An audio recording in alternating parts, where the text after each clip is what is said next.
በህይወታችሁ ውጤታማ ካልሆናችሁ እኮ ጭንቅላት አለኝ የለኝም የሚለው መጠርጠር አያስፈልግም። እንደ መቆም ቢገስት ሪስክ የለም። የሰው ልጅ ህይወት እንዳይሳካለት የሚሆነው ትልቁ ሪስክ ምንድነው? ሪስክ አለመውሰድ። እስከዛሬ ባለን ዳታ ነገን ወስን ቁጭ ባይዘው ይሄ እኮ ራስን እስር ቤት ማስገባት። አሁን እየኖርኩ ነው አይደለሁም። መተንፈስ መኖር አይደለም መቼማል ዛፍ ስለሚበልጠን በመተንፈስ ሰበቦቻችንን ስንፍናችንን አሸንፈን አሮጌ ልምዳችንን አሸንፈን አዲስ ልምድ መገንባት ያስፈልገናል። በመድር ላይ ሁለት አይነት ሰዎች ያሉ ይመስለኛል። መተው ግራ ተጋብተው የሚሄዱዋል፣ መተው ነቅተው ተረድተው ኖረው የሚሄዱዋል። አሁን እየኖርኩ ነው አይደለሁም። መተንፈስ መኖር አይደለም መቼማል ዛፍ ስለሚበልጠን በመተንፈስ ሰክሰስፉል የሆኑ ሰዎች መርሁን አውቀው ሳይሆን መርሁን በሁኔታዎች በአጋጣሚ አግኝተው ስኬታማ ሲሆኑ እንዴት ተሳካለ ስትሏቸው ዋናው በርትቶ መስራት ነው የሚሏቸው። በርትቼማ እኮ ሰራው ውጤት አጥቼ እኮ ነው የመጣሁት አይደል? አብዛኞቻችን እኮ በገባን መልኩ በርትተን እየሰራን ችግሩ ውጤት እያጣን አይደለም። ለዚህ ነው በተለይ እየሰራችሁ ውጤት ካጣችሁ ምንድነው የምትሉት? ወዲያው ወደ ስፒሪቹዋል ነው የምትወስዱት። ዓለም ላይ ድንቅ የሆነ ነገር መስራት የምትችሉበት ነገር ከዚህ በላይ ተቀምጦ ባይዘው እንደዚሁ አስቀምጦ በሰላም ሞቶ ማበስበስ ይቻላል። ሞቶ ምላችሁ በቆም አፈር ከመሆኑ በፊት ግን እንዴት ቆሞ አፈር ይሆናል? በህይወታችሁ ውጤታማ ካልሆናችሁ እኮ ጭንቅላት አለኝ የለኝም የሚለው መጠርጠር አያስፈልግም። ሰው ደሃ ለመሆን ጭንቅላት ባይኖረው ያቅተዋል። ስለዚህ ጭንቅላት ከላይ ሆኖ የተሰጠን እኮ እንዴት እንደሚያስብ አውቀን ፓወሩን ኃይሉን ይሄን ሰውነት የሚያንቀሳቅሰው ማን ነው? ኢሞሽኔን ዳይሬክት የሚያደርገው ማን ነው? ዝቅ ያለ ህይወት ከፍ ያለ ህይወት እንድኖር የሚያደርገኝ ማን ነው? በዚህ ውስጥ ያለው አስተሳሰብ ነው።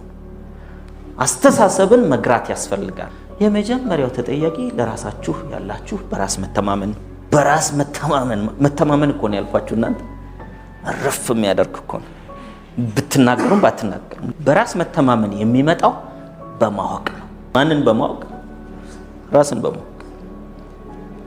the moment you know የተሰጣችሁን በህሊናችሁ ውስጥ የተቀመጠውን ሐሳብን ቀይሮ ህይወትን የመቀየር ብቃት ብናውቅ የእርግጠኝነት ስሜታችን ይጨምራል፣ በራስ መተማመናችን ይጨምራል። ስለዚህ ዲሳይድ ናው አሁን ወስኑ። መጀመሪያ I need to change እርግጠኛ መሆን ማለት ነው። ስለዚህ ዕውቀትና ተግባር አንድ ላይ ምን ያመጣል? በራስ መተማመን ይናል። አለማወቅ እንዳንተማመን ያደርጋል። ማወቅ በራስ መተማመናችንን ይጨምራል። ከማወቅ በኋላ መተግበር ደግሞ በራስ በመተማመኑ ልክ ውጤት እንድናመጣ ያመጣል ማለት ነው። እንዴት አድርጌ ነው ከችግሬ መውጣው የሚለውን ባለማወቅ ወይንም ደግሞ አውቀን ባለመተግበር ውስጥ ተመሳሳይ ህይወት እየኖርን ነው። ትረስት ሚ የሰው ልጅ አውቆ በሚተገብረው የተለየ ተግባር የተለየ ውጤት ያመጣል። አውቆ በሚተገብረው አውቆ አለመተግበር ውጤት ስለማያመጣ እስከዛሬ ያጣችኋቸው ነገሮች እንዳለ በራስ መተማመን በዛ ጉዳይ ላይ ስለሌላችሁ ነው። እስከዛሬ ያገኛችሁት ልክ ደግሞ በራስ መተማመን ስላላችሁ። ስለዚህ እስካሁን ያፈራነው ፍሬና እስካሁን ለራስ የምሰጠው ዋጋ ስለራሳችሁ በእውነት የሚሰማችሁ ስሜት ስለራሳችሁ በእውነት ያላችሁ ዋጋ ለራሳችን ያለው ዋጋ በብዛት አንፎርቹኔትሊ የምንለካው ባለፈ ህይወታችን አይደል? ያላወቅኩትንና ያልተገበርኩትን ያክል ደግሞ ፍሬ የማፍራት ምን አለኝ? እምቅ ኃይሉ አለ ነው። ሐሳብ ላይ ራስ ላይ በራስ መተማመን ባገጭ መተማመን አላለም። በራስ ራስ ውስጥ ያለው ደግሞ ይሄ ከላይ ያለው ቅሉ አይደለም የሚቀየረው። ስለዚህ በራስ መተማመናችሁ ቼክ ማርክ ነው። ስለዚህ ራሳችሁን ማትወዱ ከሆነ ወደ መውደድ አደራችሁን። ራስን ለመውደድ ፈጣሪ ማየት ነው የሚያስፈልገው። ግቡን ለማሳካት ምን ለመውሰድ ፈቃደኛ ነው?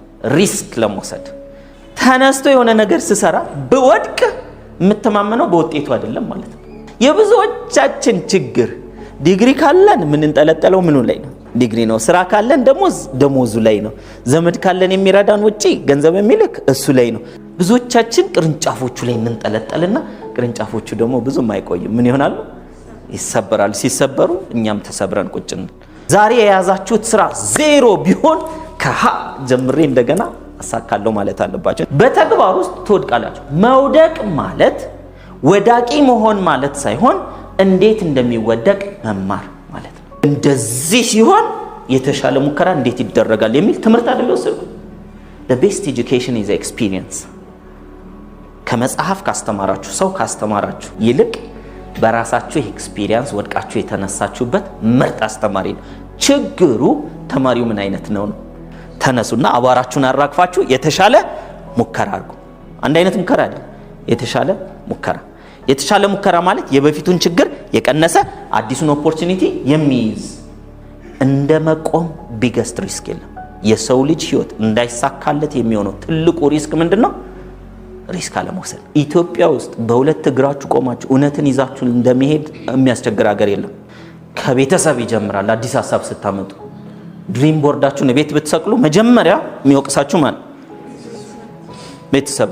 በሁለት እግር መቆም ያስፈልጋል። ሰልፍ ኮንፊደንስ መገንባት ተራ ነገር ቢሆን ኖሮ እዚህ እንደ ስልጠና አይሰጥም ነበር። ስለ ወደፊት ምንድነው የምናስበው?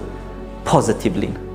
በራሱ የሚተማመን ሰው ስለ ራሱ ተስፋ አለው። አሁንም ይኸውላችሁ ሞትን ለማዘጋጀት ጭንቅላት አያስፈልግም፣ ቁርጭምጭሚት ይበቃል። ማወቅ ኔጌቲቭ ነገር ማወቅ ጉዳቱ ያመዝናል። አለማወቅ ጥሩ ነው። ለዚህ ነው ጻድቅ መሆን ከፈለግ ወይም ስኬታማ መሆን ከፈለግ ስፒሪቹዋሊም በሳይንስም ካያችሁ እንደ ህፃናት መሆን አለብን። ህፃናት አያስታውሱማል።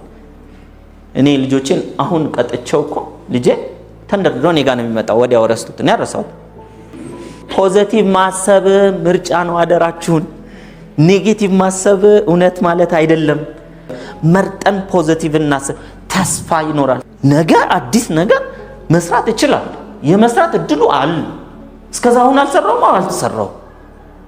እስከዛሬ አልተሳካም፣ አልተሳካም። ስለዚህ ልጠይቃ ወንድሜ መልካም ፍሬ ያፈራ ከሱ ጋር መጣቃት። አያችሁ፣ በራስ እንተማመን ነው ሜንተር የምንይዘው። በራስ እንተማመን ነው መጽሐፍ የምናነበው።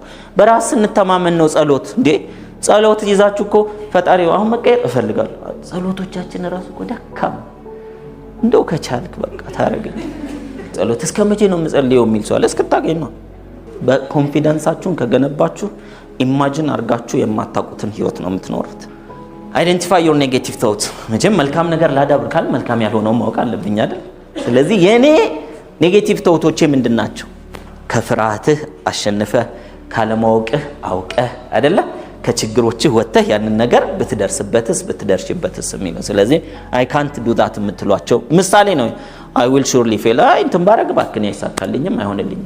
እስከዛሬ ባለን ዳታ ነገን ወስንን ቁጭ ባይዘው። ይሄ እኮ ራስን እስር ቤት ማስገባት። ራስን እስር ቤት የነገ ህይወቱን አልችልም ብሎ የቆለፈ አልችልም ያለው እኮ እምቅ ኃይል የለኝም አይደለም እኮ። እስከዛሬ በሰራሁት ማስረጃ ነገ ብሞክርም አይሆንም።